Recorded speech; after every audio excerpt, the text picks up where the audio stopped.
deus ez dakite.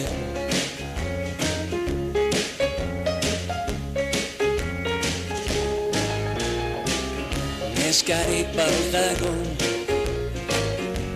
aspaldikorik, neskarik baldago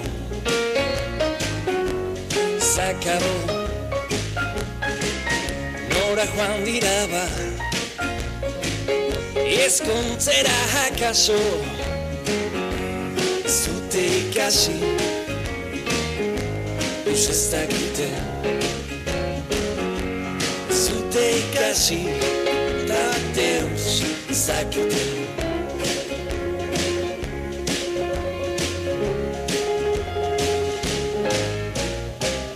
Gizonak mundira nora begira, gizonik baldago aspaldikorik, gizonik baldago soldadua ez denik. Zute ikasi deus ez dakite. Zute ikasi deus ez dakite.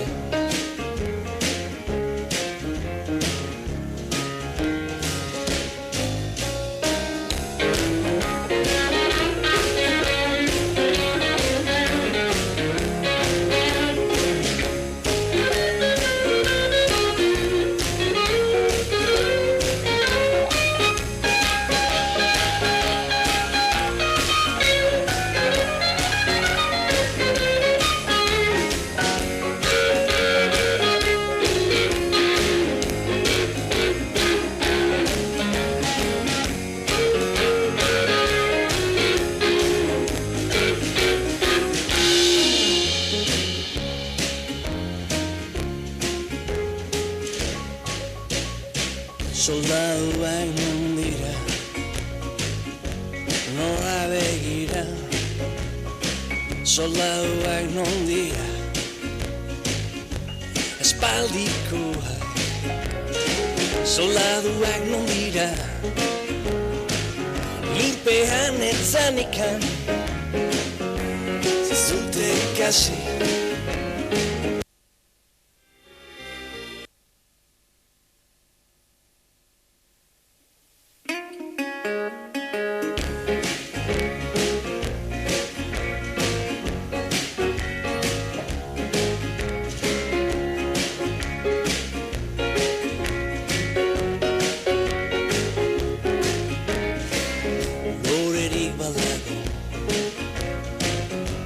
espaldikorik, lorerik baldago zakabo, lorerik baldago neski bildu gabeko. Zute ikasi deus ez dakite.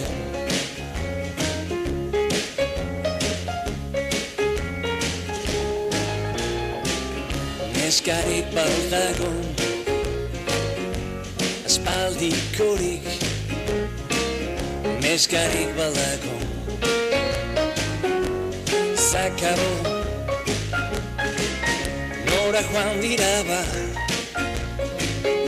ezkontzera akaso. Zute ikasi deus ez dakite. Zute ikasi da deus ez dakite.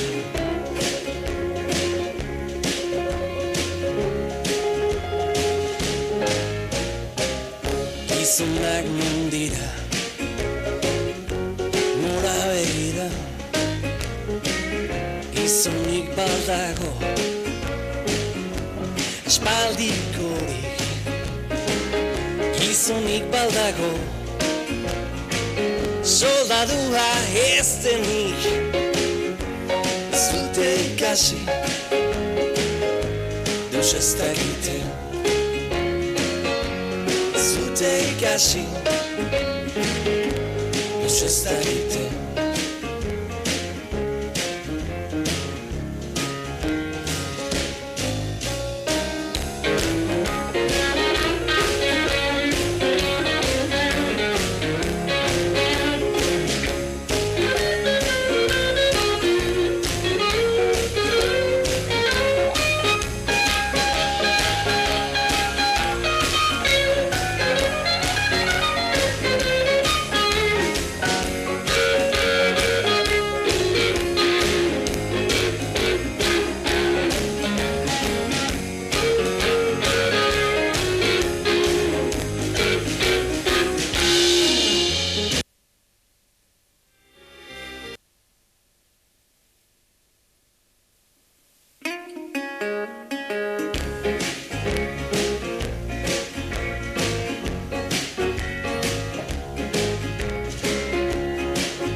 Espaldikorik lorerik badago Zakabo lorerik badago Neski bildu gabeko Zute ikasi Eus ez dakite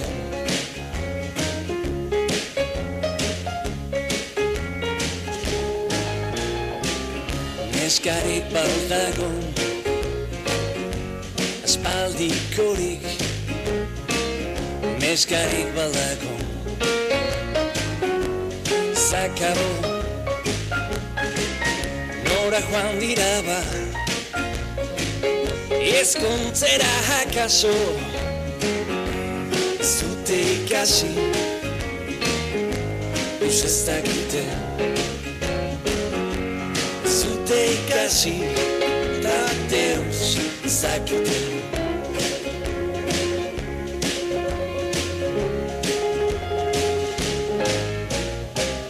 Gizonak mundira Nora begira Gizonik baldago Aspaldikorik Gizonik baldago Soldadua ez denik Zute ikasi Deus ez dakite Zute ikasi Deus ez dakite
Ez dakit beharko da.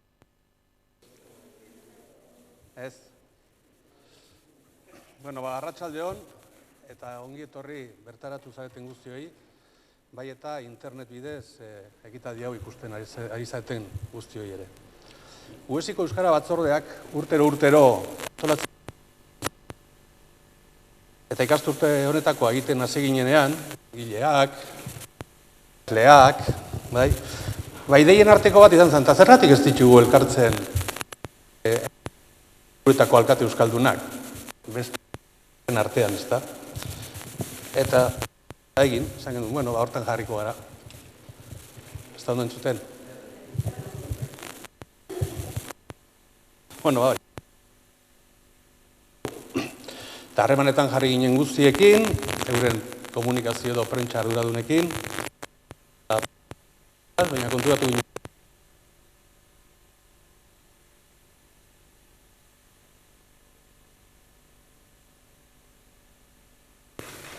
Hobeto?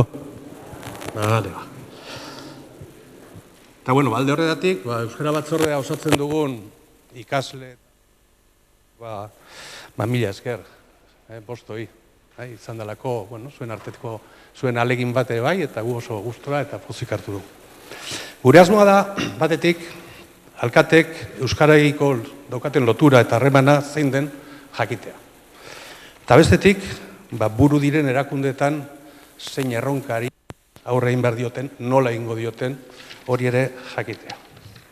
Baina guztiaren gainetik, guk balioan jarri nahi dugu gauza bat, eta da, Euskal Herriko udal nagusitako alkaten euskara gaitasuna dela eta sortzen den elkarlanerako aukera hori, ezta? Hori da, guk bereziki azpimarratu eta balioan jarri nahi duguna.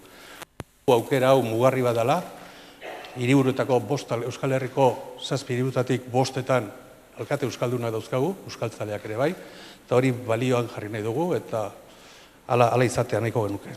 Enaiz orain gehiago luzatuko, eta ekitaldia azteko, Vicente Atxa gure erretorari hemengo diotitza.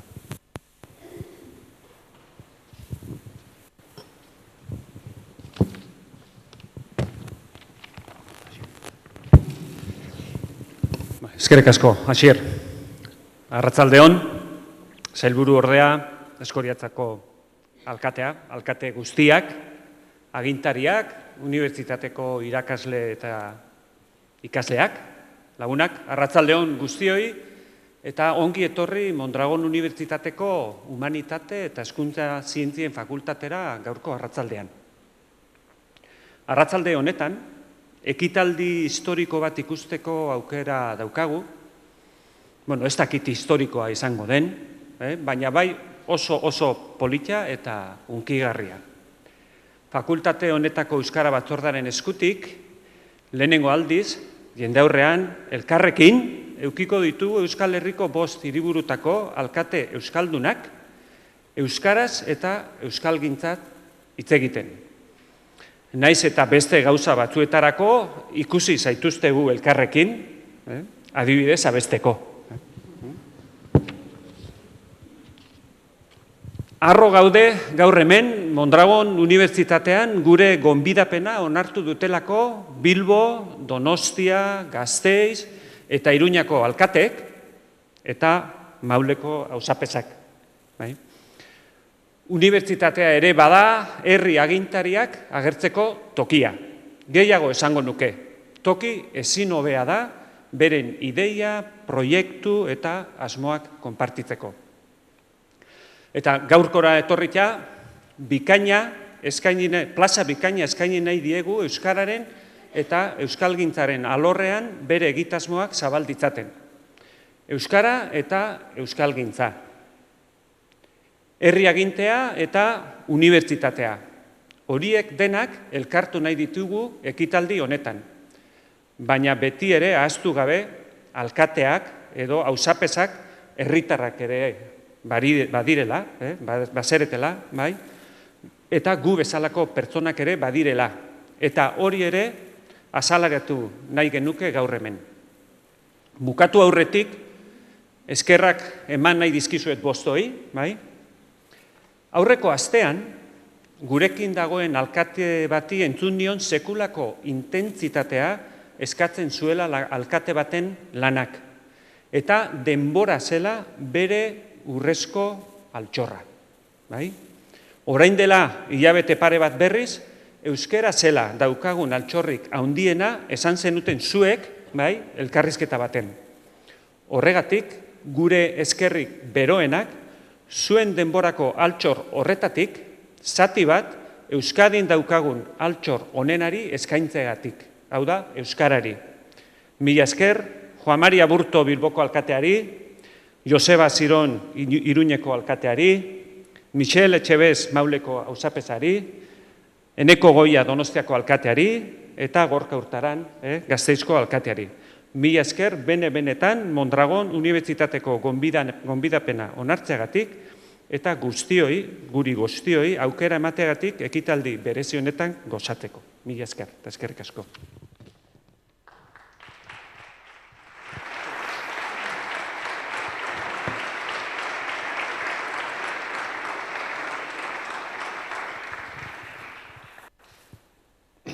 Eta esker honen atala labur inor aspertu aurretik, baina batetik, eskerrik asko, Vicente, ekitaldi honetan parte hartzeko honetan gogoa erakutsi duzulako. Gure esker ona bestalde Goienari ekitaldi honen prestaketa lanetan lagundu duelako eta internet bidez emititzeko egin duen aleginagatik. Gaurko ekitaldiak gidatu du Nekane Goikotxeak, UESiko irakasle eta sorguneak ikertaldeko ikertzaileak. Euskara Batzordeko kideok eskerrak eman nahi dizkiogu Nekaneri erakutsi duen prestutasunagatik eta egin duen lanagatik. Ziur gaude bikainarituko dela, beti bezala. Eta azkenik eskerrak eban bukatzeko zuei, hona etorri zareten guztiei, ekitaldia ondo joan dadin, zuen telefonoak dagoeneko itzali dituzuelako. Eskerrik asko.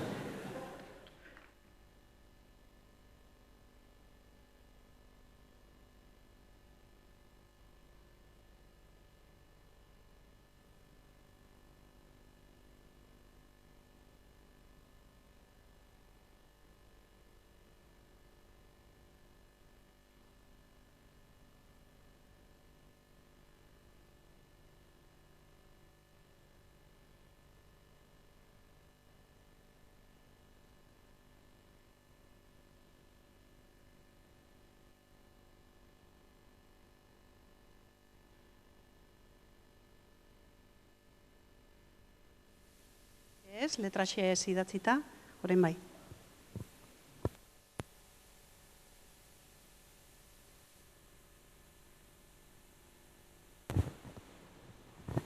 Bueno, internautentzat nion mezua, gure tragola gaur tuiteatzeko aukera izan dezazuen, tragola 5 zenbakiz eta alkate letra X idatzita izango dala.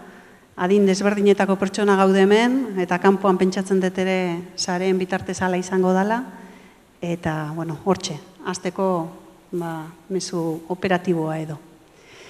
Bueno, hiria eta euskera eta hiria, aste honetan irakurtzen gendun euskaldunontzat erreferentziazkoa dan berria egunkarian, nolako izaera duen gure herriak, ezta zenbat herri ditugun eta Europan nola gauden herri kopuruari dagokionez, proportzionalki, biztanlea kontuan hartuta, zenbat herri ditugun, ezta? Konkretuki, hemen apuntatuta daukat, 685 herri osatzen dute Euskal Herria.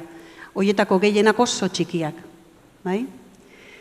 Herri txiki hoietan ikusten dugu, euskara bizi dagoela, esan liteke, edo bat ematek esango luke atmosferikoa dela, eta hor neurriak hartzen ari direla, ezta herri txikietan euskeraz bizial izateko neurriak. Eta irakurtzen gendun aste honetan bertan, Bastanen esate baterako, Nafarroan, hirigintza planek ero dauzkaten inpakto soziolinguistikoak neurtzeko alegina egiten hasi dirala, eta horrelako ariketak, ezta, usu ikusten ari gera, batez ere herri txiki eta ertainen aldetik. Aldiz, badakigu euskaldungoaren kopuru handiena hirietan bizi dela. Eta baita euskaldungoarena ere. Euskaliztun 800.000 biztanle baldin magera, txi gora bera, hoietatik gehiena hirietan bizi da. Eta pentsatzekoa da beraz, hiriak dirala traktore nagusiak. Hiriak dira traktore nagusiak? Nola ikusten dezue zuetako bakoitzak, eta txanda librea, nahi duenak heldu diezaion lehendabiziko galdera honi, zuen hiria. Nola ikusten dezue zuen hiria, euskerari dagokionez? Ez dakit etxuten da honegaz, ala ez? Bai. Bueno, azteko, ni ados edo bat nator zeugaz, hiriak hemendik aurrera, eta ja baita ere, momentu honetan baita ere, izango direla, urrengo garapenerako, tresna edo leku aproposak, ezta? Batez ere garapen ekonomikorako. Eta hiriak izango dire etorkizuneko protagonistak. Nola ez, euskararen arloa aztertzeko baita ere, guri hirietan biztanle asko daude, kasu honetan Bilbon 350.000 biztanle, hiritarrok daude, eta momentu honetan Bilbon euskaldunak 80.000 pertsona daukagu. Bueno, ikusten dugunez, bide luzea daukagu, oraindik aurrera, baina ez gaude bide horren hasieran, eta segun eta zelako konparaketak egiten ditugun, momentu honetan dezakegu orain dela 10 urte 50.000 euskaldun gutxiago geneukala Bilbon. Horrek esan nahi du, azken 10 urteetan, danon artean, eta hori kasu honetan hori azpimarratzekoa da, elkarlana, administrazio guztien arteko lana, gizartearen lana, kolaborazio publiko-pribatua baita ere arlo honetan oso garrantzitsua, izugarrizko aurrera pasua eman degula esan dezakegu dudabarik esango neukeni. Baina, oraindik, erronka handi bat daukagu, eta nik uste dut, erronka nagusiena dela, euskararen ezagutzatik, euskararen erabilpenera bide hori ibili behar dugula, ezta? Eta, erronka horretan murgiltzen ari gara, momentu honetan, guk Bilbon planteatu dugu gure plangintza 10 ardatzetan, eta gure, uste dut, 9. ardatza dela Bilbao euskaldunagoa. Hori da daukagun momentu honetan edo esan dezakegu. Zait? Bai. Bueno, ez dakit, mikrofono bat hola jarri eta kide hauekin eta besteko grina pizten zaiko. Aguantatuko naiz. Bueno, lehenengo gauza, oso pozik nago, Nafarroa utziazu esaten, Nafarroa historikoko bazter polit honetan, eta are gehiago Aizorrotz, Nafarroako Garibateko erretgazteluaren itzalean. Bueno, niri dagokidanez eta Iruñari buruz badakizue hor Nafarroan badagoela 86an egintzen zonifikazioa. Horretan, Nafarroan 3 eremu markatu ziren, mistoa, euskalduna eta ez euskalduna, eta Iruña lurralde mistoan geratu zen. Horrek, bat egiteko, hiritarrek badu bidea, uzentzeko euskaraz erantzuteko obligaziorik. Ez da, pixka bat, nola bitu egiten zen zonifikazio ura. Hortik aurrera izan behar dugu, lauro ikona urtez egon garela eskuinarekin, eta eskuinak, badakizuean Nafarroan, bai? Behar da? Bale. Eta orduan,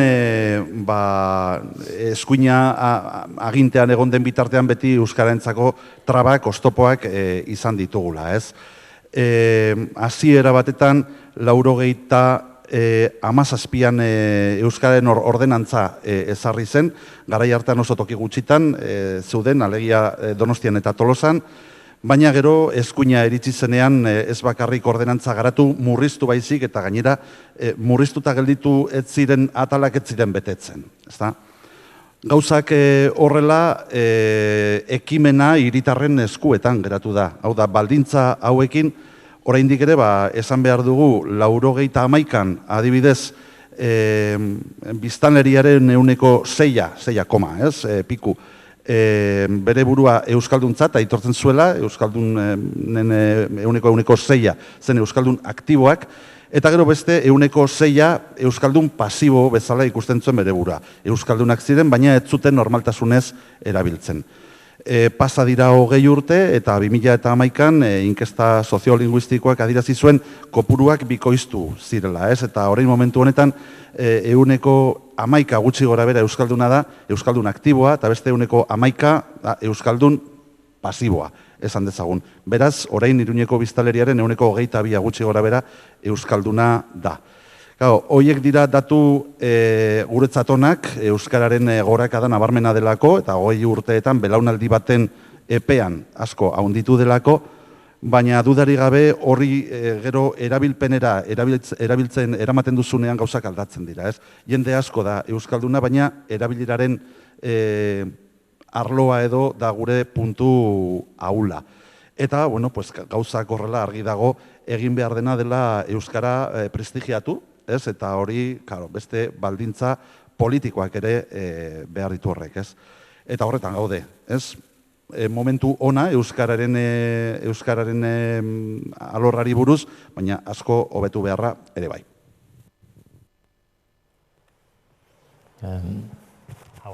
Beste ebiliez, gaiun edo gabon deneri, ez naiz ni xiorotarez mintzatuko bestelan uste dut bakarikaiko naizen, ordin, egin alegin dut batuaz egiteko, eta ikusiko duzuen bezala ez dut... Beste, bai? Nola? Oi, entzuten daula? Bai, entzuten naizie? Ni mauletik nator, erranik izan den bezala, esana izan den bezala.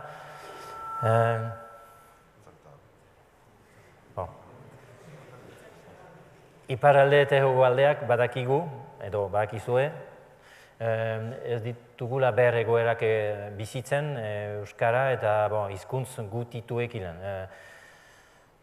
Zer den hemenko xantza handia da izan ditian bi hizkuntzak heben ofizialak, aldiz iparraldean ez da posible hau mementoan, eta ez da posible eta hau azkartua izan da dira dozena bat urte, behitzen gatazka edo frantsesa galduko ote zen inglesaen kontra. Eta orduan, Parisen beti bada, guk esaten duguna jakobinismoa edo zentralismoa, eta beldur hori bazen, Frantziako errepublikan nolaz, eta hitz geroak eta gehiago sartzen ziren inglesetik frantseseat, eta frantsesa hori gerizatu behar zen norapait. Eta konstituzioko, gue errepublikako, konstituzioko bigarren artikuluan, aldatua izan da, erranaldi bat, eta orain da erranaldi bat, errepublikako hizkuntza da frantsesa. Hau da, erranaldi motza, honek baztertzen ditu beste guziak. Eta guetako ez da, hizkuntz gutituetan gira, Frantzian badira besterik, Bretaindara bezala, Oksitandara bezala, ez da Katalonia iparraldekoa dago, bena Oksitana, han ez da ofizializatzen ahal hori, hauzapez bezala, ni, edo alkate bezala, entzuten dut hor badera difentzia bat, bena lantegi buru bezala, naizena ebai, ez da posible iparraldean hartzea norbait, euskara emaiten duelako, eta baldintza horrekin bakarrik.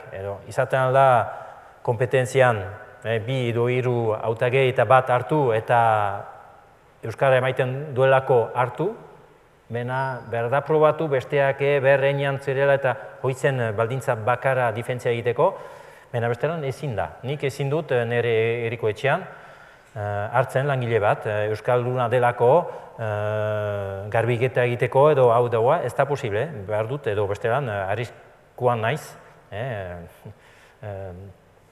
joatea korterat eta han galtzea, eta hau da legea, laneko legeak eta horako dira han. Ordan pentsatzen alda, gero zer egoeretan bizi den eta nula bizi den hizkuntz gutitu hori dena, zenta bakotxa bere baitan sartzen du, nire aitak ala sartu du, nire amak ala sartu du, eta 6 urte haino nik euskara emaiten nuen, xiberotara, nahi bezala eta frantsesik ez, eta eskolan sartuta 6 urteetan, alde batez eta behin, ene etxen aitetamek frantsesez hasi dira, frantsesa hobeki ikas dezan, eta ni trebatuago izan nadin frantsesean, eta euskara net oso ahatzi dut. Eta 18 urtetan berriz lagun batzuekin berriz bereskuratut, gero izan naiz gai eskoletan, sortu direnean gai eskolak esiberuan errakasle izan naiz, esateko, eta ez naiz nivel gorakoa, bena esateko zertan giren, eta nire aitetamek ez dute onartzen, mementoan oraintik ere bizi ditut eta xantzaekin, bena ez dute oraintik olertzen, aldiz hiruan nahi egira, hiruek aurak ikastolan ebiliak eta hau eta hua, bena aleike haientzat da, ez dakit zer den, da ezin onartukoa edo honestekoa, ez dute olertzen hau, eta alde batetik nik arzoi emaiten dietzen, eta ez da ofiziala, oraindik euskara. Zergatik indar hori egiten dugu, eta hau da problema dena.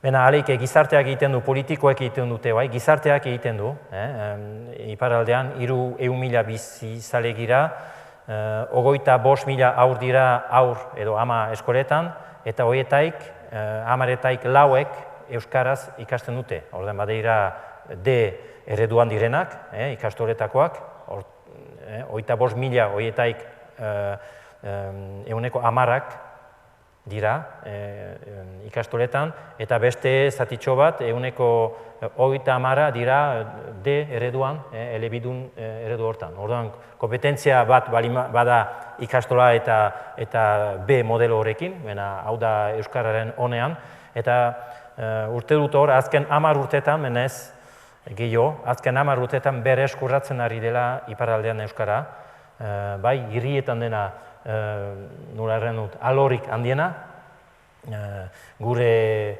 kezka, da Bilbo bezala edo Donosti bezalakoa uste dut, kanpotik jente asko datorela Baiunan, Gelu, Miarritzerat, eta horik ez dira Euskaldunak, orduan jada Euskara txipitua antxe eta jente berri ez Euskaldun berriz etortzen, mementoan politikoan ez da entzuten hau, nik dutan beldura da, kanpotik etoritako jente horiek egun batez, edo esan dezaten, edo norbait izan dezaten, horrezkari bat esateko, guk Euskararen beharrik ez dugu eta gabe bizitzen gira, Frantzian girelako berrize, eta hau dugu. Gizarteak bere eskuratzen dugu, 10%-etaik 4 badirelaik haurak Euskaraz ikasten ari, edo D modeloan da gehiago entzuten Euskara hau da, bada bide hori abiatua dena, eta pentsatzen dut hor, berrikuntza bat etortzen behita, jiten behita guai iparralderat denek bat egin baten badugu, 158 herri gira, txiki eta handi iparraldean, eta lortzen badugu hau zen denek bat egitea, hau posible behita Frantses Errepublika barne, hau izate lehen biziko, historikoa, herri hori guziek, Euskaldun herri guziek bat egin dezen eta iparraldean. Eta horrek indar emanen du, jada badugu aleike Euskararen erakunde publiko bat, baditugu herrietan ebai, geho, hostan utziko dut, herrietan ebai ditugu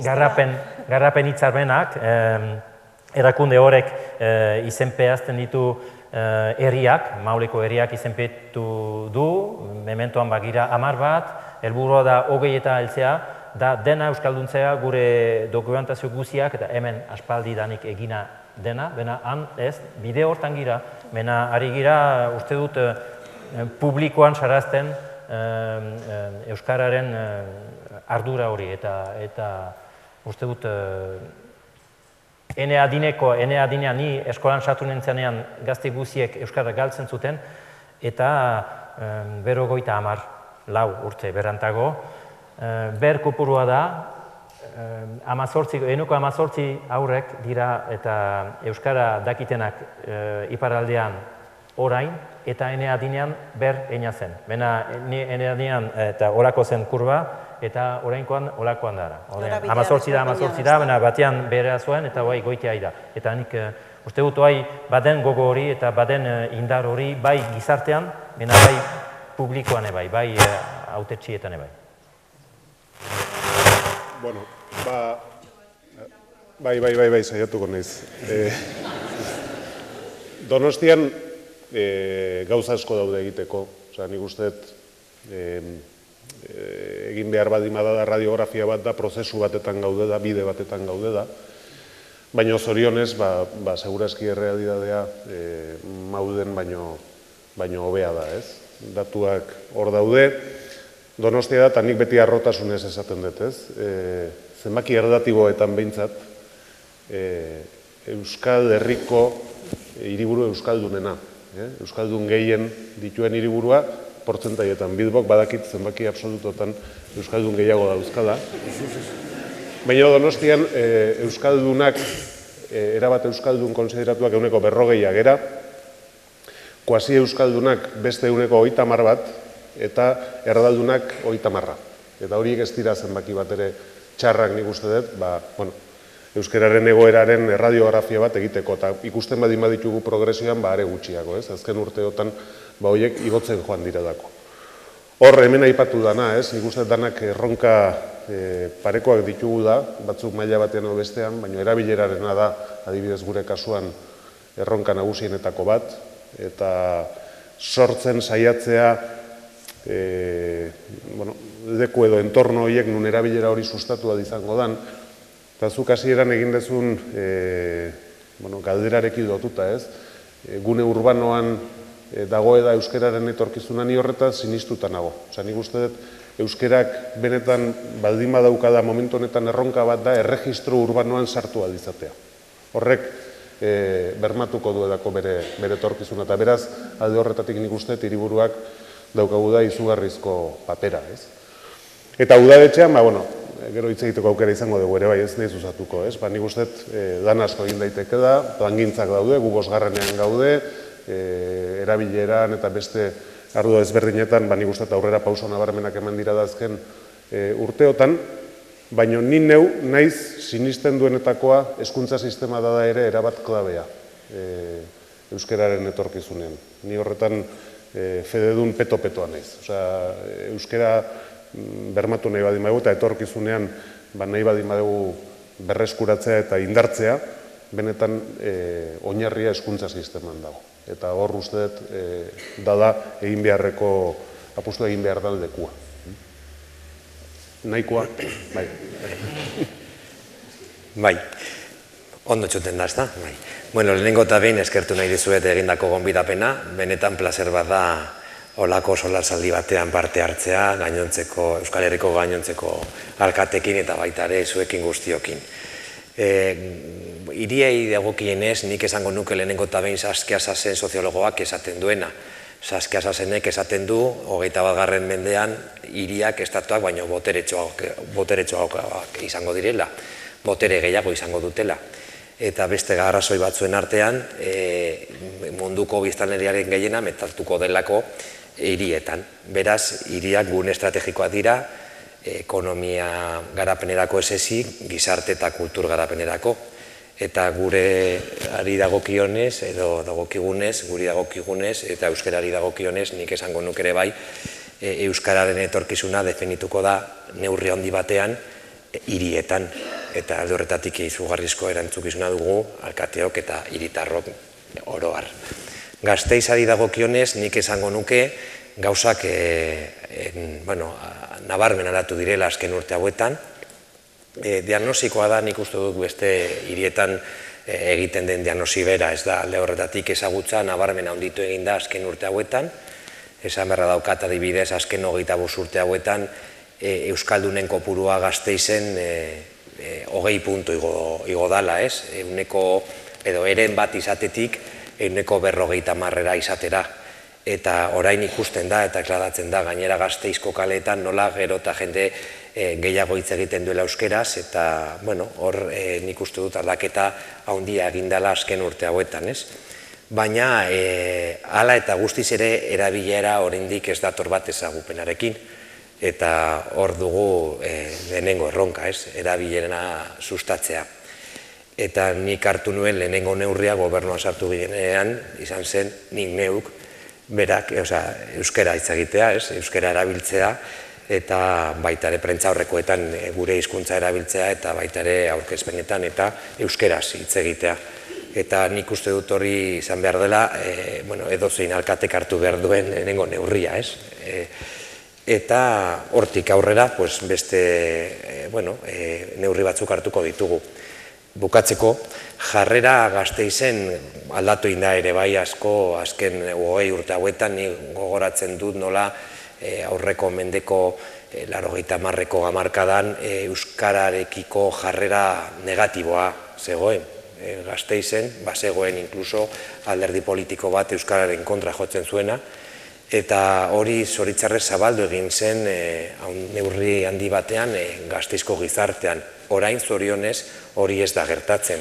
Euskarariko jarrera gehien bat positiboa da, konstruktiboa da, eta nik pentsatzen dut orain ja gasteiztar gehienok maite dugula gure hizkuntza eta ikasi eta erabili nahi dugula gure hizkuntza. Eta hor dago gakoa. Alkatetza bat aurrera eramatea talde lana da, zalantzari gabe, jende askok egin behar du lan, ezta? Baina badaude zuen funtzio batzuk intransferibleak direnak. Alkateak ordezkatzen du hiria, ordezkatzen du bere egiteko moduaren bitartez, eta hori hizkuntzaren bitartez egiten da, baita ere, ezta? Bueno, guk nahi izan dugu eta eskera batzordeak hau egiteko segurazki motivazio handiena zen, alkateen atzean dauden pertsona horiek hobeto ezagutzea, linguistikoki ere. Eta hori egiteko, zuen biografia linguistikoa apurtxo bat ezagutzeko, Michelek hainbat gauza aurreratu ditu. Baina ditugu hemen nolabait gure komunitate, hezkuntza komunitatearen parte importanteena, gure ikasle talde bat, batzuk euskara batzordean dabiltzanak eta beste batzuk gaur hemen parte hartzeko prestatu direnak, eta beraiei emango diet hitza, haietako bakoitza zuenganako batengana zuzenduko da. Kaixo, ni Mirende banaiz eta Gabiriko Aztiri auzotik nator. Eta laugarren mailako ikaslea naiz, ja bukatzear da. Orain, Juan Mari Aburto aurkeztuko dizuet, Bilboko alkatea dena. 1961 urtean jaio zen, Bilbon, eta zuzenbide ikasketak egin zituen. Harrezkeroztik Eusko Jaurlaritzan hainbat lanetan jardun da, iazko otsailean Bilboko alkate izan zen arte. Eta okerrezpanago gaur urduri ongo da, Aburto jauna, baina ez hemen dagoelako, atletik zale amorratu dalako eta gaur atletikeko partida dagoelako. Baina, bueno, konta iguzu pixkat euskararekin duzun harremana, zein izan dan zure bizitzan euskarak izan duen ibilbidea, zenbat erabiltzen duzun, norekin erabiltzen duzun, pixkat konta iguzu ze motivazio izan duzun euskara erabiltzeko, bai? Bai, egia da, ni Bilbon jaio nintzen, baina nire ama Fikekoa da, eta nire aita Deriokoa zan. Amaren hizkuntza euskera zala, aitak ulertu egiten zuen oso ondo, berba nahiko traketza, esango nuke, baina aita gehiegi edo nik esango nuke euskalduna, erdalduna zala. Baina txikitan, denbora asko ibiltzen ginen amaren baserrian Fikan. Horrexegatik, nik esango nuke nire lehen hezkuntza euskara izan zala, txikitan, baina gero ikastetxean sartu nintzenean, lehenengo txikitan eskola publikoan, Zurbaraneko eskola publikoan, euskera iaia galdu nuen. Gero, Lasaie ikastetxean, egin nituen nire ikasketak, eta Asier bezala. Asierren futbolaren entrenatzailea izan nintzen, momentu hartan. Sekretu txiki bat dion artean da, baina ja... Lasaieko anaiak, nahiko euskaltzaleak ziren momentu hartan, eta euskara mailaka metodoarekin hasi ginen berriro euskara errekuperatzen. Gero, unibertsitatean baita ere, rekreoetan euskara ikasten nuen, rekreoa eduki ordez, eta gero funtzionaria, Bizkaiko Foru Aldundiaren funtzionaria naz, eta Aldundian sartu nintzenean, hortik aurrera hartu nuen konpromisoa euskararekin. Ni abertzalea naz, eta uste dut abertzalea banaz gure hizkuntza maite behar dudala, eta nire hizkuntza jakin behar dudala eta erabili behar dudala. Horrexegatik alfabetatu nintzen eta momentu hartatik naiz eta gaur egun ere errestasun handiagoa daukat batez ere gai teknikoei buruz erderaz eitzeko adibidez hirigintzako gauzetan sartzen naizenean egiten zait baita erderaz ere, baina euskeraz egiten zait zailago, baina nik uste dut hori konpromisoa bat dela, eta nekanek esan duenez, alkateak azkenean bakoitzak bere arloa behintzat eredu bat izan behar garela. eta arlo linguistikoan baita ere eredu bat izan behar gara, eta ejemplo hori emateko nik uste dut oso garrantzitsua dela Gorkak esan duenez euskera erabiltzea. Eta nik suerte handi auki dut, ze nire politika ibilbidean, nire jefe guztiak eta nire taldetan beti izan dire euskaldunak, eta gaur egun baita ere adibidez ni Mikelekin normalean euskeraz egiten az. Berak ezartzen da euskeraz eta ezin dut aldatu. Eta nik uste dut hori baita ere oso importantea da. Inguruan sortzea euskeraren giroa, lan giroa euskalduna izatea. Bueno, oso ondo, nik Joseban aurkezpera ingoet, eta lehenengo neria ingoet. Ni Josu naiz, Usurbildikan ator, eta 20 urte azkat. Miren bezala, lehen hezkuntzako ikaslea naiz, baina 3. mailan nago ni.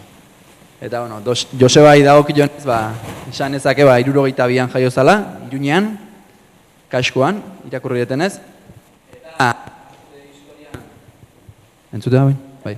Arte historian doktoretua dela, 2009an okerrezpano. Eta, orduz geroztikan asko idatzi dula Nafarroako eta Euskal Herriko arte historiaren inguruan. Bere doktoretza beare, bere tesia egintzulare Erdiaroko Nafarroan inguruan. Eta gu bezala, gu haindikan ikaste, baina, bera ere irakaslea dela, Nafarroako San Fermin ikastolan. Eta, gure galdera da, ea zure hizkuntzarekiko izan dezun bilakaera hori, eta zure esperientzia lagun artean erabiltzen dezitun hizkuntza zein dan, eta pixka azaltzeko. Eta hoxe. Entzuten da bai. Bueno, egia da esan duen guztia, ez du esan osasunaren jarraitzaile sufritua naiz dela ere.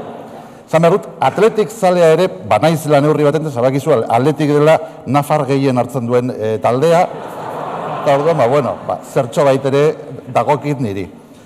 Bueno, euskarari buruz eta, esan dezaket gazteetatik izan zela nire helburu bat, euskalduntzea. Horretarako 3 urte dedikatu nituen, zertxo baite genekien txikitatik, aitaren aldetik, baina egia da gero 3 urte dedikatu nizkiola euskarari, eta bizitzan gauza askotaz oso harro sentitzen naiz, baina batez ere bat aipatu beharko banu, zeurezki euskararena izango litzateke. Gainera, esan egin behar dut baita ere, aita bastandarra nuela, hau nire lagun hauek badakite,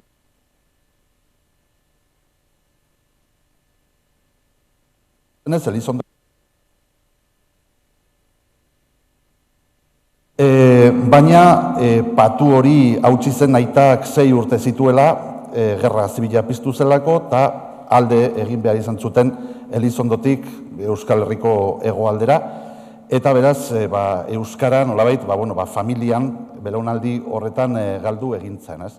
Aita, eta guztiz ere bizitza guztian hiltzen arte bastandar bezala ikusten zuen bere burua, eta sartu zigun 4 seme alabei euskararen kakotzen artean pozoia.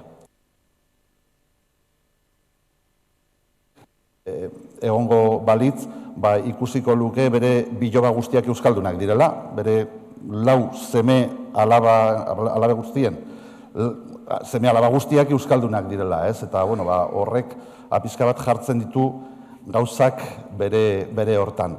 Geroztik, esan duen bezala, ikasleak osongi adirazuen bezala, 24 urtez, izan naiz irakasle, nire bizitza neurri handi batean behintzat, orduka neurtuko banu behintzat euskaraz egiten dira, oraindik ere. Euskaraz ematen dituen nire klaseak, euskaraz egiten dudalako nire semea eta nire alabarekin, eta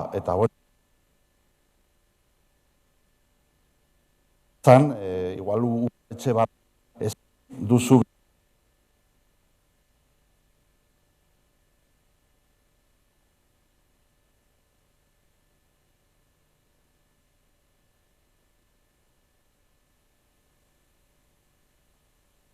oso pozik. Bueno, ni Aritz Otxodorena naiz, Hernaniarra, 20 urte dazkat, eta hauek bezala lehen hezkuntza naiz ikasten, baina bigarren mailan. Eta nik Michel Etxebest aurkeztuko izuet. 1971 urtean jaioztan beha, eta nekazaritza ikasketak egin zitun, eta hoita gero ardiak azten hasi izan lanian.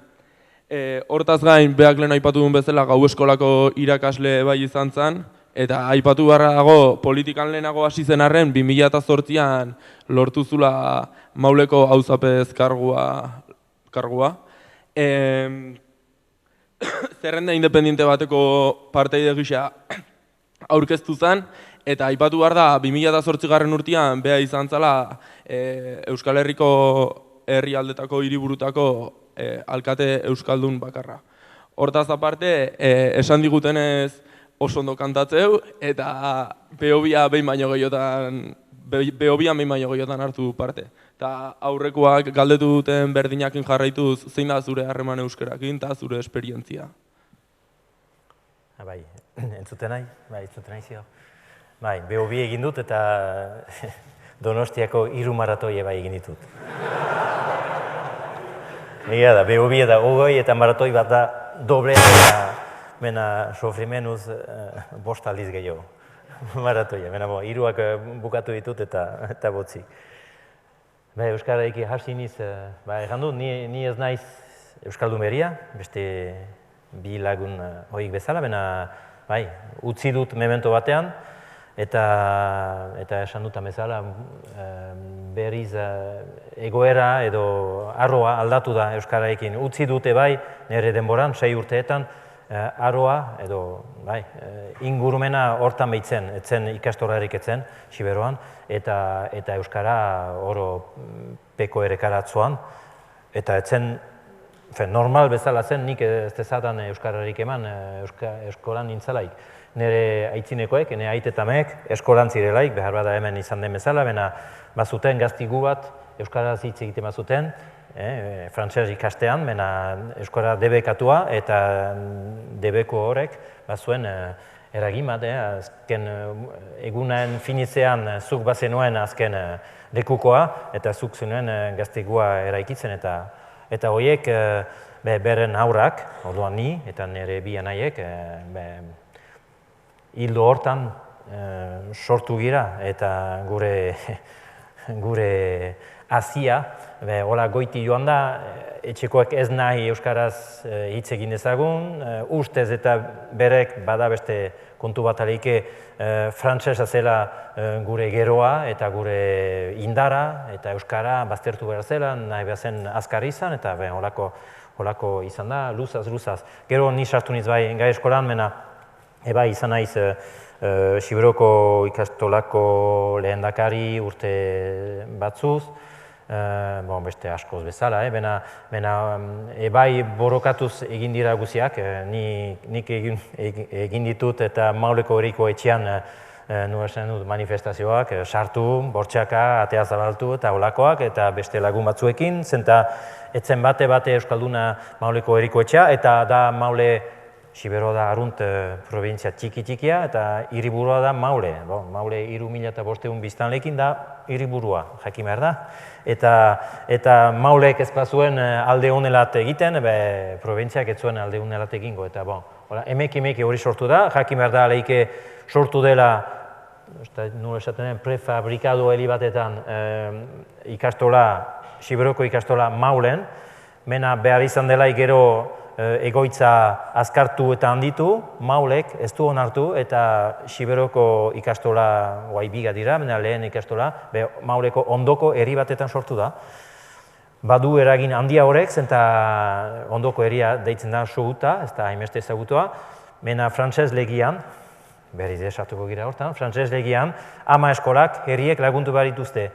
Nola Sohutan den eta Sohuta herri txikiagoa, indar tipiekin laguntzen badu, hori da beste kontu bat, eta Maulen egon bazen, behar bada laguntzen ahalko ginuen. Orain, Sohutan dago, Maulek indar egiten du eskolaren alde eta itzindari izateko Siberoan, eta izin du Mauleko Siberoko ikastola laguntu delako ondoko herrian, esateko nola den. mauletik aleike baztertzeko aldatzen da abertzalea, bena politiko entzutena beti. Ez da entzuten behar bada, bena bai, hobeto, eta abertzela dira Euskaldunek ez direnak, badira abertzale ez direnak Euskara emaiten dutena gogoz, ez beren kulturaz, eta badira Siberuan bezala edo iparralde barnek aldean, Siberoa, Amikuze, Garazi, entzuten duzi hitz horiek, hau da baseri guneak, eta hor da Euskaldun asko mementoan, eta kostaldean, guretzako, edo hirietan Euskaldun gutiago.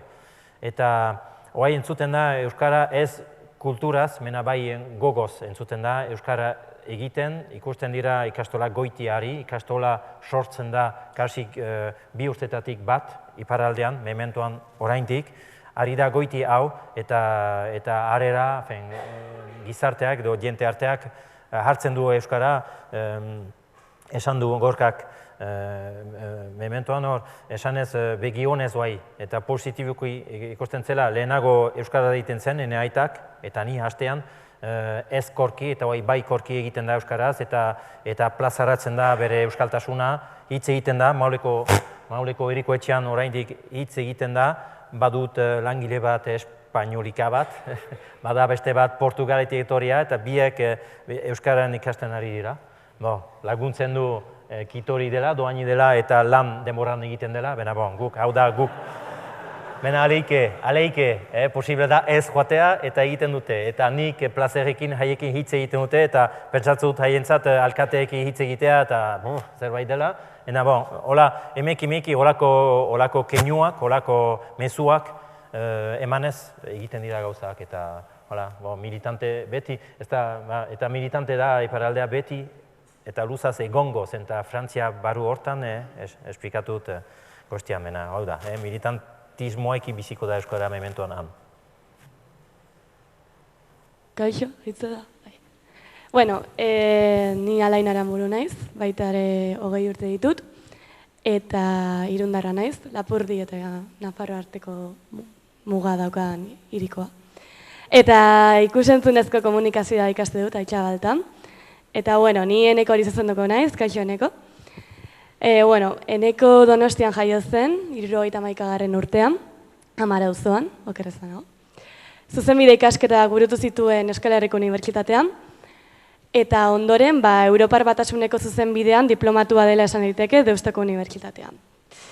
18 urtekin sartu zen politikan, eta gaur egun, 2015-etik Donostiako alkatea dugu. Eta, nahi dizut luzatu nire kideak bezala, zein den zure harremana euskararekiko, era egunerakotasunean solasteko aukera daukazun, txikia zeinanean, eta hori guztia. Ni beti esaten dut, ni nahi da nahiko donostiar prototipikoa daukaten adinarantzako, ezta? Nire ama donostiarra da, baina bere aita Salamankan jaioa zen, eta beraz, berak ez zuen bere etxean euskara jasotzeko aukerarik izan. Gainera, garai haietan Donostian oso zaila zen euskaraz egitea, ez? Eta nire aita da Mirenen herri berdinekoa, Gabiriarra da. Gipuzkoar peto-petoa. Eta nik guzti horren nasketa naiz, ez? Eta nire etxean gauza bat izan badin bazuten garbi hasieratik biek, nire amak ere bai, nire amak berreskuratu zuen euskara 30 urterekin, baina nire aitak batez ere eta nire aita militantea izan da eta izaten jarraitzen du 86 urterekin, oso garbi izan zuen bere semea dabek euskaraz jakin behar zute da Donostian. Eta nik ez nuen erabakirik hartu, nire gatik hartu zuten. Nire arrebata ni sartu gintuzten ikastodan. Oraindik legezkoak ez ziranean gainera.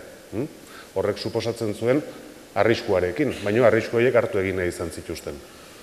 Da nire gurasoek erakutsi dizkiate bi gauza. Ez dago da euskarari gabeko euskaderririk, hori denengo gauza, eta bigarrena ardura berezi bat daukagu da gainera euskaldunok. Zatik munduan euskara baldin bada, izango da gu mantentzeko gai baldin bagera, eta beste da ez da izango. Eta orduan horretaz jabetzen zeranean, ba egia esan erabakiak hartzen dituzu, ez? Nik, esan dut denago neregatik hartu zuten erabakia, baina gero unibertsitatera joan nintzanean, euskeraz ikasi nuen, orduan gure garaian euskeraz ematen zen partea, etzadako euneko eunean euskeraz ematen zuzen bidea, baina, bukatu gendun, nik karrera bukatu nuen, euneko 50 baino gehiago euskeraz ematen, eta gerora, hartu behar izan ditudan erabaki guztietan beti euskera izan dut buruan, ez? Nere seme-alabakin noski ere bai, nere 3 seme-alabak euskaldunak dira, eta, ni saiatuko naiz, nere aitak niri sartu zidan konpromiso berdina ere beraiei sartzen, eta alkate gisa ere daukaten paperean oso kostiente naiz, ze garrantzia daukan egiten dudana, esaten dudana eta erabiltzen dudana. Eta jarriko ditut bi adibide. Ni saiatzen naiz beti, eta gaina uste Donostian horrela izan behar duela, bi hizkuntzetan jarduten, eta bien arteko oreka mantentzen, euskeraz eta erderaz. Gaur berdinetik etorri gera, han egon gera turismo feria batean, 2016 dela eta Donostia aurkezten. Eta nikan esan ditutan hitzak, lehenengo euskeraz izan dira, eta gero ingedesez. Itzultzeko euskeraz esaten ari nintzena, jendeak etzo edako udertzen. Baina bai nahi nuen eraman hori dadako ezberdin egiten gaituena. Ez hobeago, ez txarrago, baina ezberdin. Eta beste adibide bat da, adibidez, berrian orain da egun gutxi, atera dan zera bat, ez? Twitterren inguruan, txioak ze hizkuntzatan egiten ditugun analizi bat eginda, eta nik dauzkaten txioetan euneko 50 euskeraz egiten dira, euneko 46 erderaz eta euneko 2 inglesez. Orduan, diot hori adibide bezala, normalean nire jardueran egiten saiatzen naizena adierazteko. Baita ere aurkezpen publikoetan, baita ere prentsaurrekoetan eta eukitzen ditudan ekitaldi guztietan. Nik uste hori beti txip hori beti piztuta euki behar da, eta nik bintzat nire aldetikan konpromiso hori oso garbi daukat. Arratsaldeon, ni Indira Berriz Beitia Ormazabal naiz, lehen hezkuntzako 2. mailako ikasle bat, Anboto Magaleko herrixka txiki batien bizinaz, Atxondon, eta Green Villageko ikasle bateri Green Capitaleko alkatea aurkeztea egokitu zaio. Bera Gorka Hurtaran Agirre dugu, egun Gasteizko alkatea. Orain dela 43 urte sortu zen Gasteizen. Gaur hemen dauden alkatetatik gaztena bera da. Bere txikitxotako ametsa piloto izatea omen zen. Egun ez dau gidatzen hegazkinik, baina Gasteizko udaletxea pilotatzen dau, ez dauela txarto. Soziologian lizentziatua da, eta bere ibilbide politikoei dagokionez 2007an Arabako Biltzar Nagusiko prokuradore izendatu zuten, Alderdi Jeltzaleko bozeramaile lanetan ere ibili da, eta 2015 geroztik Gasteizko alkatea da. Eta nire lagunek luzatu duten galdera berdina luzatuko notzun. Ia euskararekin ze harreman izan dozun, badakigu euskaldun barria zarela, zek bultzatu zaituen euskara ikastera, da eukin dozuzen esperientzia. Bai, eskerrik asko, aurkezpenaren gatik. Bai, dakizuenez, egoera soziolinguistikoa Gasteizen Donostian ematen zeina, baina askoz desberdina zan, ez? Diferentea. Eta ama eta aita abertzalea ziren, baina ama pixka bat bai, baina ez zuten menperatzen euskara. Eta aiton amonetatik bakarra zekien euskara, amaren aldetik amamak, hotxandokoa zelako. Orduan, familia bai abertzalea izan da, betidanik, baina ez euskalduna. Eta egoera horrek izugarrizko kontradizioa sortzen zuen ere baitan, esaten niolako nire buruari, hain abertzalea izan da, nola ez zara euskalduna, nola ez dakizu euskara, ez? Orduan, nerabetasuna pasata gero, eta praktikamente fakultatean egonda, unibertsitatean egonda, bai, ekin nion euskara ikasteari gogor, eta gainera nik esango nuke nire bizitzan esperientzarik gozonetariko bat izan dela. Benetan ni gozatu egin dut euskara ikasten, ni ez naiz Barakaldokoa eta ez nago para obrero, baina egunero joaten nintzen euskaltegira, eta arratsaldeko 8:00-etatik 10:00-etara, eta niretzat benetan plazer bat zan. Euskal poteoak ere zoragarriak ziren, barnetegietan ere egondan naiz, barnetegietatik ere Iruñeko jaietara ere joaten ginen, dana euskeraz, gure euskara, baina dana euskeraz. Eta, esperientzia izan zen oso ona, gainera izan nuen parada ezagutzeko oso irakasleonak, Asier Irizar bezala, ze Asier Irizar izan zen nire euskara irakaslea Gasteizen, eta benetan niretzat, placer bat izan zen berarekin egoteare bai, asko ikasi nuelako. Eta, azkenean, euskaldun berri bilakatu naiz, aitortu beharra daukat, errestasun gehiago dudala, gaztelaniaz euskeraz baino, naiz eta azken finean nire ama hizkuntza gaztelania delako. Baina ala eta guztiz ere nik beti saiatzen naiz euskara egiten, eta are gehiago alkatetzan nagoenetik. Nik beti esan dut, azken finean Oskorriren abestiak esaten duen bezala, ez aldakizu euskara dala euskaldun egiten gaituena, eta beraz euskara erabili behar dugu, azken finean maite baldin badugu gure herria, maite baldin badugu gure kultura, maite baldin badugu euskal gizartearen ondaririk nagusienare maite behar dugu euskara alegia, eta hori da zuzen ere egin duguna. Gu 4 anai-arreba gara, eta 4 anai-arrebatik 3 euskaldun berri, 3 arreba ditut, eta beste arrebak ni baino askoz gehiago hitz egiten dute, gainera bikoteak euskaldunak dira, euskaldun zarrak, eta haiek ere hitz egiten dute primeran, eta gero semeak, nire 3 seme eta gainontzeko jobak euskaldunak dira, beraz bilakaera ere hori egin dugu Gasteizen, gure gizartea gero eta euskaldunagoa izateko. Eta, orain ere, lehen komentatu da bezala, saiatzen naiz ahalik eta gehien euskara erabiltzen Gasteizen, aurkezpen guztietan, prentsaurreko guztietan, batzutan zailagoa egiten zait hori euskaraz egitea edo gauzak euskaraz azaltzea, baina hala ere egiten dut. Eta nik uste hori dela bidea, eta benetan niretzako izan da, euskara ikastea izan da esperientziari, nagusienetariko bat eta gozonetariko bat. Nik aukeratu nuen orduan nire garaian euskara ikastea eta alde horretatik ere, hemen euskaldunak zaite guztiok, baina baldin badago norbait euskaraz dakina, nik ere gomendatuko nioke euskara ikastea benetan plazer bat delako. Sondo, eskerrik asko denoi. Aritu gera pixka bat zuen perfilak eta zuen harreman hizkuntzarekin edo aztertzen, baina lehen aipatzen bagendun, hirietan bizi dirala euskaldun gehienak, hirietan gertatzen da baita ere ezagutza eta erabileraren arteko jauzia handiena. Beraz, zuek etxeate horren erantzule, baina erantzukizuna badaukazue. Beraz, orain aztertuken nahiko nuke zuetako bakoitzaren, baina praktika konkretu hauak, hainbat gauza esan dituzueia aurreko azalpenetan, baina ja bakoitzari pixka bat zuzendutako galdera berezituak edo. Eta hortarako eskatuko diot Mireni, gure ikasleari, hiri nolabait kokatzeko datu soziolinguistikoen arabera zein dan hiri bakoitzaren panorama.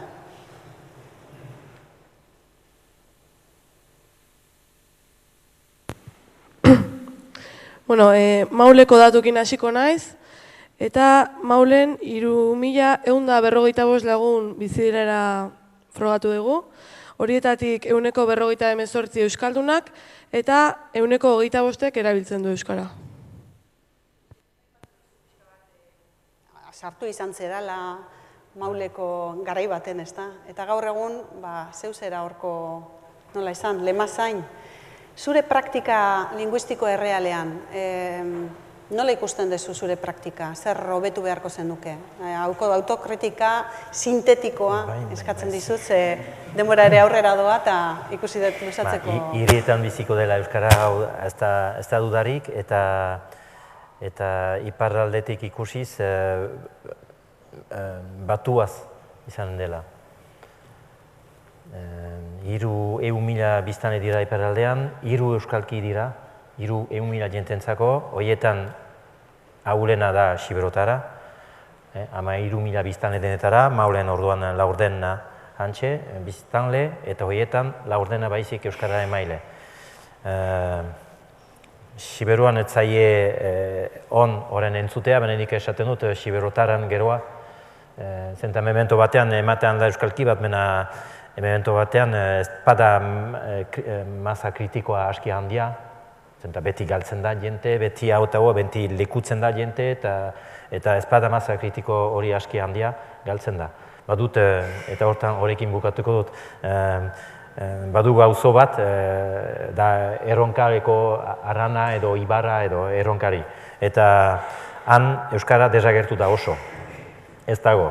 Eta azken Euskara emailea, ez du aspaldi mena duela 20 bat urteet zen emazte zahar bat, eta joan da.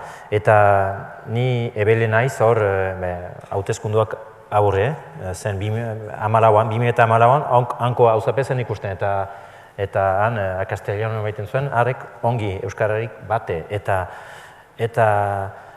nola arabilduko zuen erronkaria, hau zuen ametsa, eta erantzuna, eta hor esan dit, hamen etzela bate problemarik, aski zituela bere aurrak erronkariko, izabako aurrak, Maulerat botatzea, Mauleko ikastorat botatzea, eta han erronkari ikasiko zutela, zenta Xiberota eta erronkari berdin ezkirela.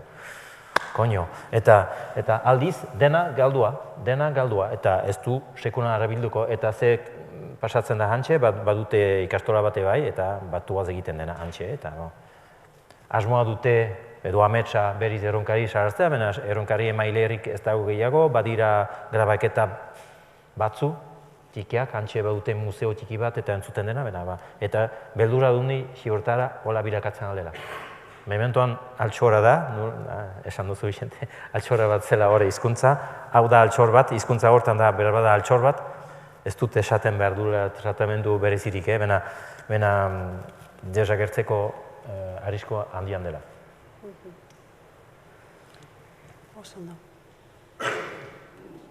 Iruñako datuei dagokienez berriz, 186.000 biztanle bizi dira Iruñan, horietatik 8,75 euskaldunak eta 2,7 soilik erabiltzen dute euskara. Ez dakit, autokritika lehenengo pertsonan egin behar dudan, hortik doaz kontuak, ez? Lehen ere, aipatu dut, arrazoa dugula hemen kasuetan Iruñan, Nafarroa osoan, ez? Baina Iruñan baita ere jendea, joan da instituzioak baino askoz ere denago eta askoz ere hurbilagoa izan dute euskara eta orduan orain dugun erronka handiena da euskara jakitetik euskara erabiltzera pasatzea, ez? Hori da orain une honetan Iruña bezalako hiri batetan dugun erronka. Alde horretatik ni privilegiatu naiz, ikastola batetan lan egin izan dut, orain ere alkatetza bilakatu dugu gune euskalduna eta euskara erabiltzen dugu gure artean normaltasunez. Ahora, esaten duen bezala, privilegiatu batzu gara, oso kontziente naiz gune berezi batetan. Ikuspuntu horretatik iruditzen zait, gure erantzukizuna horretan ere oso handia dela, ez? Aldaketaren aldeko gobernu batetan gaude eta izan behar dela baita ere horretan, ezagit, beste bide bat irekitzea. Autokritikari buruz, lehen euskara, nire burua, euskalduna bilakatzeaz, eta orduan autokritika egitea zaila da. Ziakaso, bai, egingo nuke bat, euskara zein dut nire bizitza profesional guztia, gero, adibidez, historialari bezala, arlo zientifikoan ekoiztu dudana, ia beti, erdaraz izan da. Eta horretan,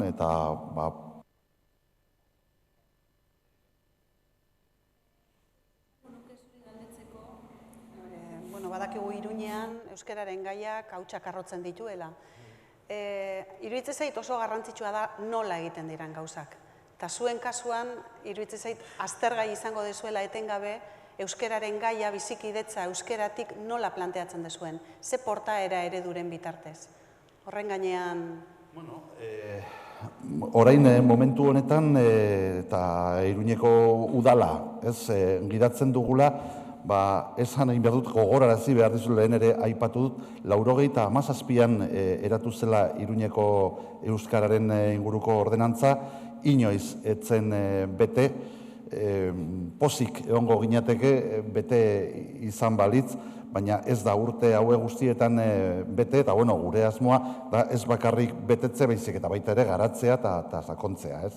Orain une honetan Iruñeko udalaren aurrekontuetan hirukoiztu dugu euskarari dedikatuko den partida, ez da asko esango ere, lehenago ere oso gutxi zen, baina desente haunditu dugu.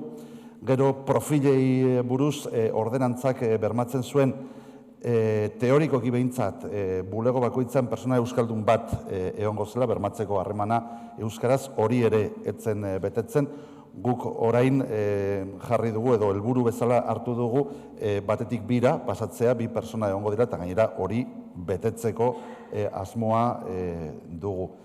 Gure interbentzio guztietan, baita ere beti sartzen dugu euskara, erdara baino lehenago, kronologikoki, eta pensatzen dut oso aski ezaguna izan dela adibidez euskararen bultzadari dagokionez, ahalegintxo bat egin dugula aurre eskoletan, orain, Arestian, pasaden asteetan, egizue 83an transizio betean 8 aurre eskola sortu zirela Iruñan, horietatik 2 euskaraz eta 6 gaztelaniaz. Urte hauetan Iruña asko handitu da eta 8tik 17ra pasada, baina 17 horietatik oraindik ere bakarrik 2 ziren euskaraz. Guk datorren urterako 2tik 4 pasatzea erabaki dugu, beraz datorren urtean 17tik 4 izango dira euskaldunak eta euskararen eskaintza izango da 26%. Honek sortarazi dizkigu kristoren disgustoak eta burruka politiko latz bat, egia esan da, nun eskuinak berriro ere jarri duen euskara lizkarraren erdian, badak iguala eta guztiz ere ez dela nahikoa, eta oraindik gaudela eskari errealaren azpitik. Pentsatzen dut baita ere 8, nirekideak bezala 8 hilabete daramatzagula udal gobernuan, eta ezin direla etxe honen ladrillo guztiak lehenengo egunean jarri. Gasteizen berriz 240.000 biztanle bizi dira, horietatik 24,3 euskaldunak dira, 24,3 barkau, eta 3,1 erabiltzen dute euskara. Gure ikasle hoi batek egindakoa da, eta da, sarritan entzun zaitugula, Gasteize kafe antzoki bat izango dula esanez, ia ze urrats praktiko emango dituzun, beinaten partez, ia hori nora, ze asmo dituzuen. Asmoa da eraikitzea, legealdi honetan eta izatea Gasteiz antzokia Gasteizen, ez? Eta, esan dugun bezala, igual 24, ez dakizen batekoa, dezimala, baina hori dia euskalduna, baina euskaldun pasiboak ere badaude, ez? Beste laurden bat, gutxi gora bera esan genezake, biztanleriaren erdia edo euskalduna edo euskaldun pasiboa dela Gasteizen, ez? Orduan, hori bilakaera oso positiboa izan da azken urte hauetan. Baina, galderari eutziz, nik, orain arte egin duguna izan da euskararen etxea martxan jartzea, oian ederren hain zuzen ere, eta hori izango litzateke proiektu horren lehenengo zutabea, ez? Baina beste zutabe bat falta zaio proiektu honi, eta da Gasteiz antzokiarena. Orain momentu honetan ikerketa bat egiten ari gara, kokapenen artean aukeratzeko zein izan daiteken kokapenik egokiena proiektu hau aurrera ateratzeko. Alde batetik beti esaten dugu igual alde zaharrean komenigarria dela olako proiektu bat martxan jartzea, baina beste alde batetik ere batzutan egiten dugu hausnarketa, eta da euskararekin lotuta dauden ekimen gehienak edo guztiak ez esatearren alde zaharrean sartzen ditugula, ez?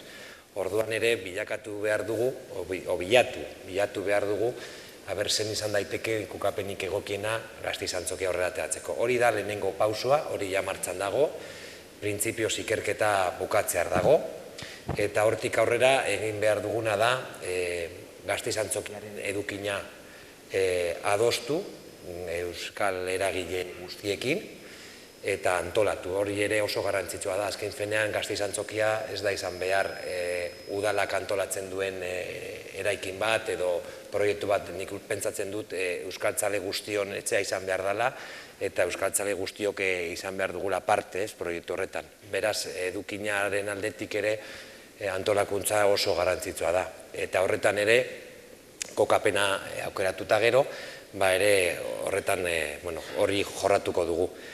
Eta gero faltatzen zaiguna da finantzazioa. Eta hori da igual saiena, baina ni baikor naiz, eta gainera horra aurrekontuetan nik esan beharra daukat ere eskertu behar diedala gainontzeko alderdi politikoei, alderdi popularrari esan ezik, ez alderdi popularra delako, baizik eta alderdi popularra ez duelako onartu aurrekontua, baina gainontzeko alderdi politikoek onartu egin dituzte aurrekontuak eta aurrekontuetan ere proiektu hau sartu dugu eta gainera bermatuta dago bere finantzazioa alde horretatik ez. Beraz, erantzun beharko nioke ikasle horri espero ezagun legealdi honetan Gasteiz-Antzokia martxan jartzea eta bea kontzerturen bat edo beste disfrutatzeko aukera dugun. Donostin berriz, 180.290 lagun bizi dira, Euskaldunak 129 eta horietatik 15,9 erabiltzen dute euskara. Eneko. Bi galdera nauzkan zurekin, bata hiriburutzarekin lotutakoa, baina hori behar badagutzi ingo deturrengo baterako, eta bestea da, politika gintzan jende gazteagoa sartu zerate, adin jira berekoak geragu, baina hor belaunaldi aldaketa bat egonda, eta aldiz ikusten dugu aurreko agintaldiarekin adibidez gauza askotan liskarrak daudela, ezta? Zertan aldatu da udalean hizkuntz politika aurreko agintaldiatik ona? Ze aire berri ekarri dezue zuek? Bitu, nik uste gauza bat baldin badago eda ona Donostiak udaletxean da, hizkuntza politika ez da aldatu. Ez aurreko legealdiarekin konparatuta, eta aurrekoan ere ez da aldatu aurrekoarekin konparatuta. Eta nahi sinisten duen horietakoa, badire da zenbait proiektu, kolore politikoaren gainetik, amankomunean eduki behar diranak. Eta esaten dut, sinisten dutedako gaina, eta batzuk jarriko dute pasio gehiago edo gutxiago, baina orokorrean nik sinisten dut Donostian euskeraren bizi berritze bide horretan egonda da, alderdi politikoetaz haratago, ibilbide bat bakoitzari tokatu zaion momentuan aurrera eraman duena. Donostiako udaletxeak esan dut deno, 5. plana du momentu honetan indarrean, beste dago egin dira, eta beste dagoiek egin dira agintaldi ezberdinetan eta arduradun politiko ezberdinekin. Baina benetan, uste dut meritua handienetako bat da, kasu guztietan gehiengo zabadez onartu izan dira da, sinistu izan dira da, eta aplikatu dira da, ez? Nik uste dut beraz, euskera gainera hori behar du edako. Ez da batzuetan erresa izaten, eta adibidez Iruña entzuten dut, edo Gasteizeko situazioa oaingoa ez dakit, baina garai batekoa okerragoa zen segurazki. Plan horretan, eta badakit diferenteak dira da, Donostian zorionez, ez daukagu horredako beti egongo da kontrakorik, hori leku guztietan dago. Baina oroar, nik uste euskararen gaiaren inguruan minimo batzuk garbi dauzkagu da. Kodore politiko ezberdinetako ordezkariek.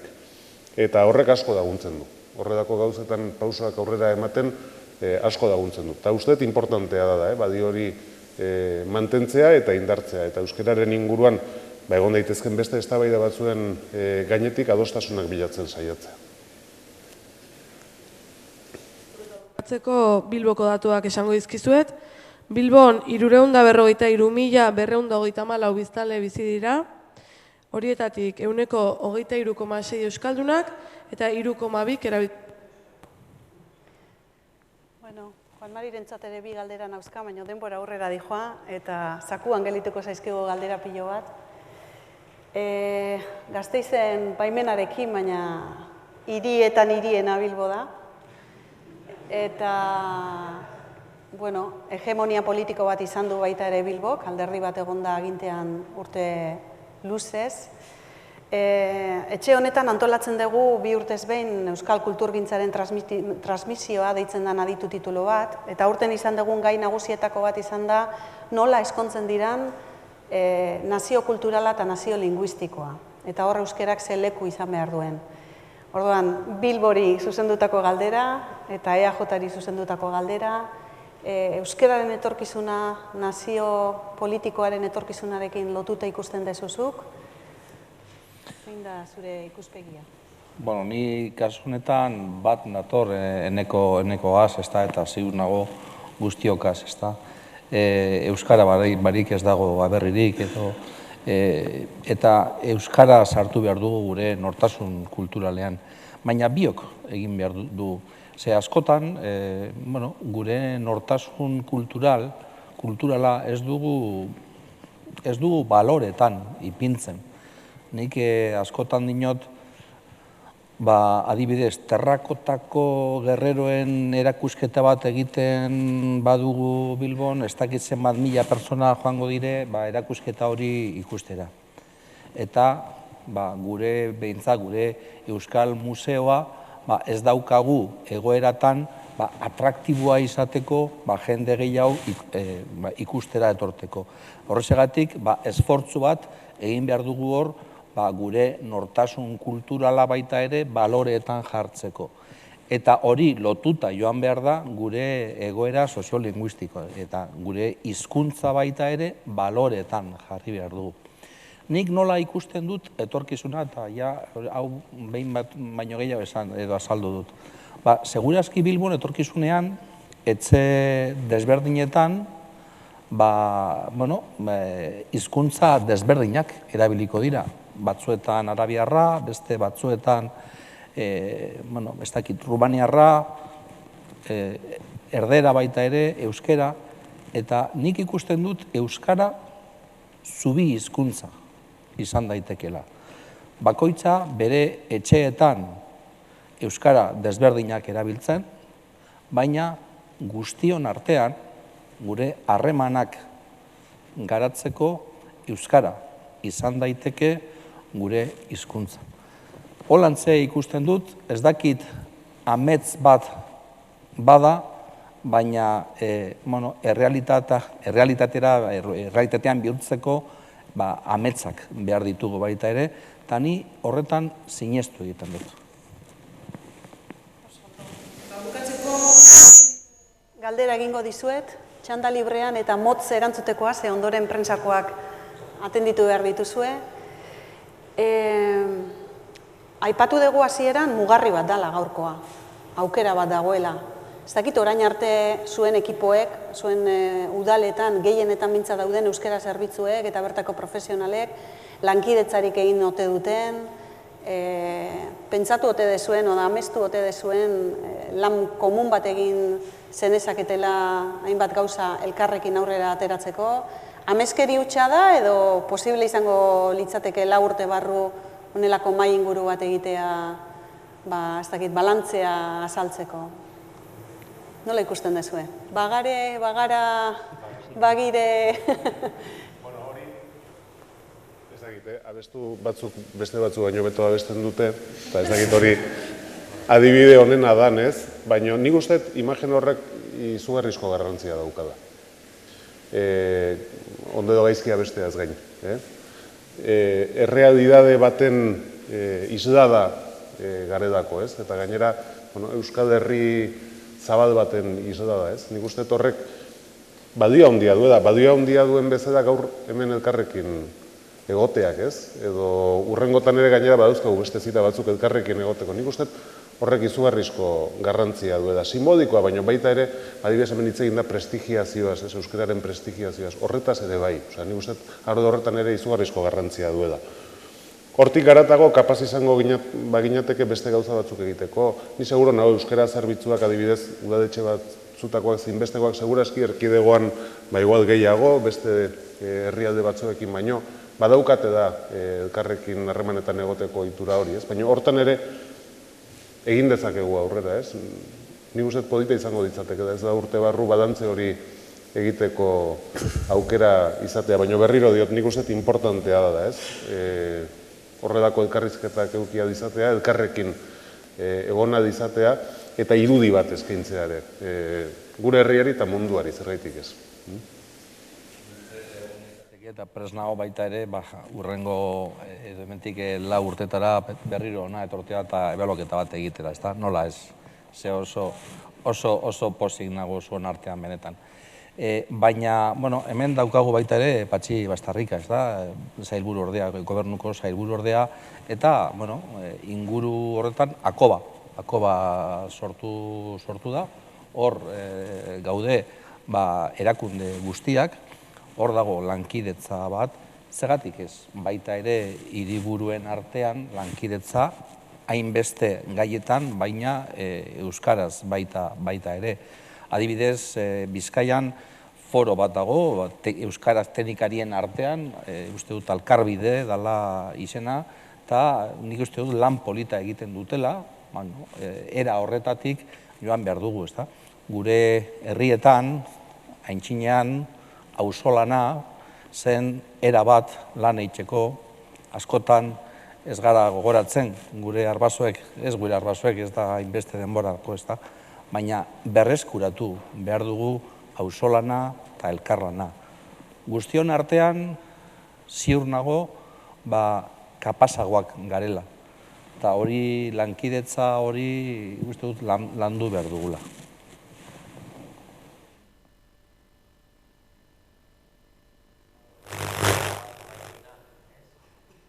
Honetan eta euskera izan da, ez?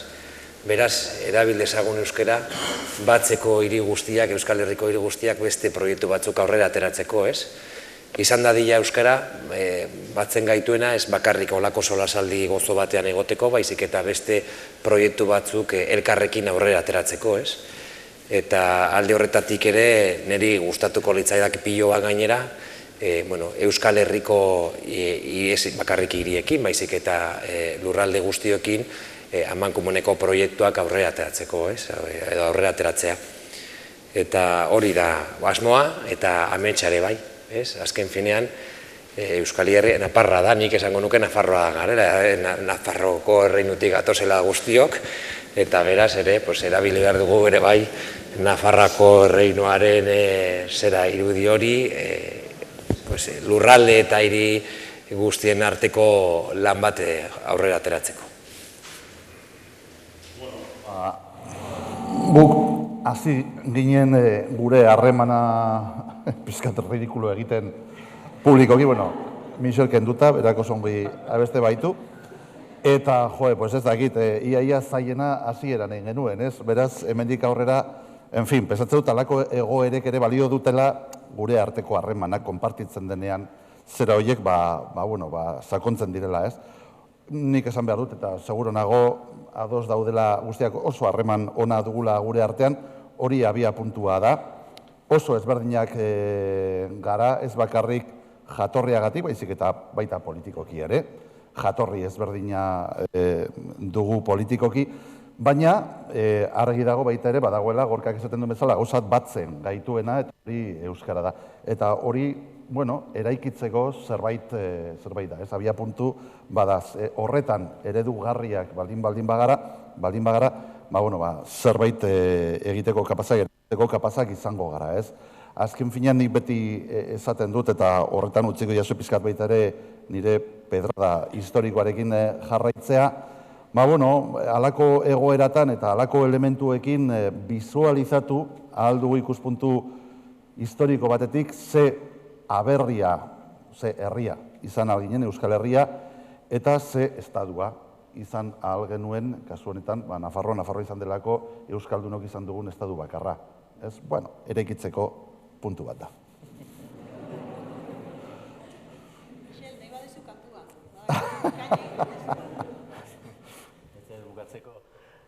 Behar dut nik maulerat itzulita probatu edo barnatu abini bat Nafarroa egun batean Xiberon izan den edo ez, hori lehenik.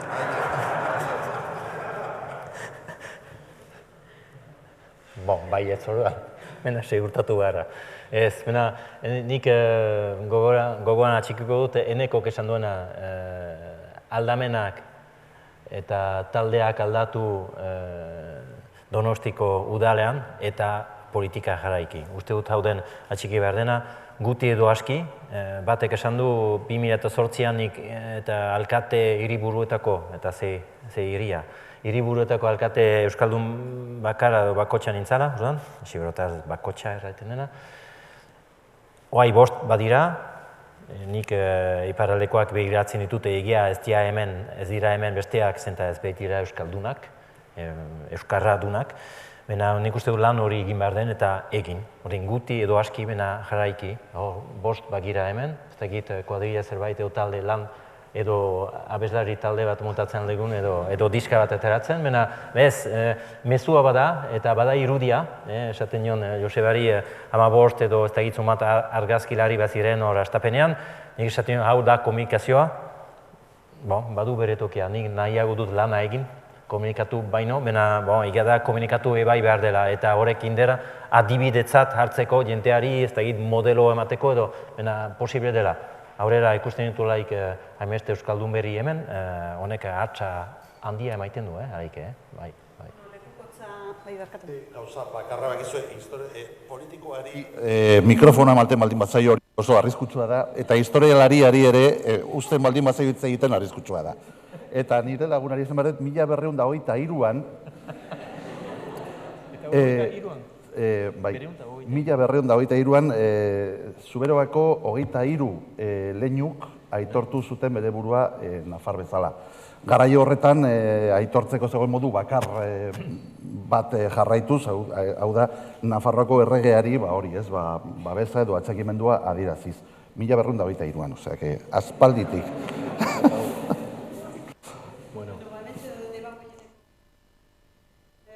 Torri zeate Baiara kooperatibo batera, eta ia horrek balio duen aipatu dugun lankidetza hori abiatzeko, eta izan dadin inspiratzaile. Eskerrik asko guztioi, eta placer bat izan da.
Euskara askatzeko oraintxe du